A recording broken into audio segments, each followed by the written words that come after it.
আবার চেষ্টা করব। আপনাদের যাদের যাদের ভালোবাসা আমি হারিয়ে ফেলেছি, সম্মান হারিয়ে ফেলেছি, আমি আবার একদিন চেষ্টা করব। বিসমিল্লাহির রহমানির রহিম। আসসালামু আলাইকুম। আমি রিজওয়ানা ইউসুফ, একজন মা। আজকে আপনাদের সামনে আমি একজন মা হিসেবে প্রথমবারের মতো আসলাম। আমার ছেলেকে আপনারা সবাই চিনেন, ফারাজ করিম চৌধুরী, যাকে আপনারা মানবতার ফেরিওয়ালা বলেন আপনারা নিজেদের ভালোবাসার থেকে। আজকে জাতির এই সংকটজনক মুহূর্তে আমার ছেলে চুপ, এটার কারণ মা হিসেবে আমি অন্তত জানি। সে যেই ত্যাগ স্বীকারটা করছে সেটা কোনো দালালির জন্য না, সেটা কোনো দলের জন্য না, সেটা তার পারিবারিক একটা চাপের মধ্যে আছে দেখে সে আপনাদের পাশে দাঁড়াতে পারেনি। কিন্তু সে মন প্রাণ দিয়ে যতটুকু পারছে কাজ করে যাচ্ছে, চেষ্টা করছে যাদেরকে ধরে নিয়ে যাওয়া হয়েছে তাদেরকে যদি ছাড়ানো যায়। কিন্তু আমি কিন্তু চুপ করে বসে থাকতে পারিনি, কারণ আমি জানি আমার দুই সন্তান আমার কাছে কত প্রিয়।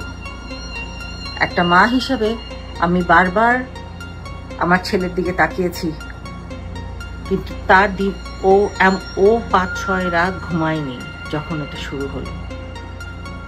ও চেহারার দিকে আমি তাকাতে পারতাম না।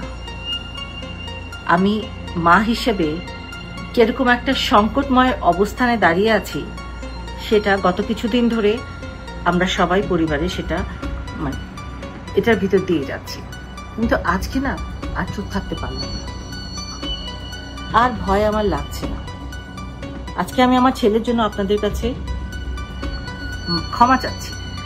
আমার ছেলে মানুষকে ভালোবাসে, সে সব সময় তার মনটা অনেক নরম, সে মানুষকে অনেক ভালোবাসে।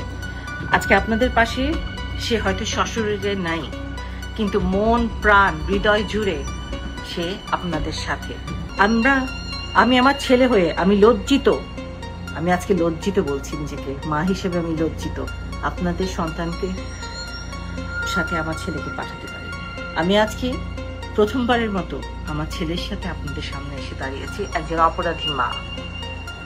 সেই সব মায়ের আমি অপরাধী যে যারা তাদের সন্তান হারিয়েছেন। আমি জানি না উপরওয়ালা আমাকে মাফ করবেন কিনা, কিন্তু আমি আপনাদের কাছে আমার ছেলের হয়ে মাফ চেয়ে নিচ্ছি। আপনাদের কাছে আমি বড় জোরে মাফ চাচ্ছি।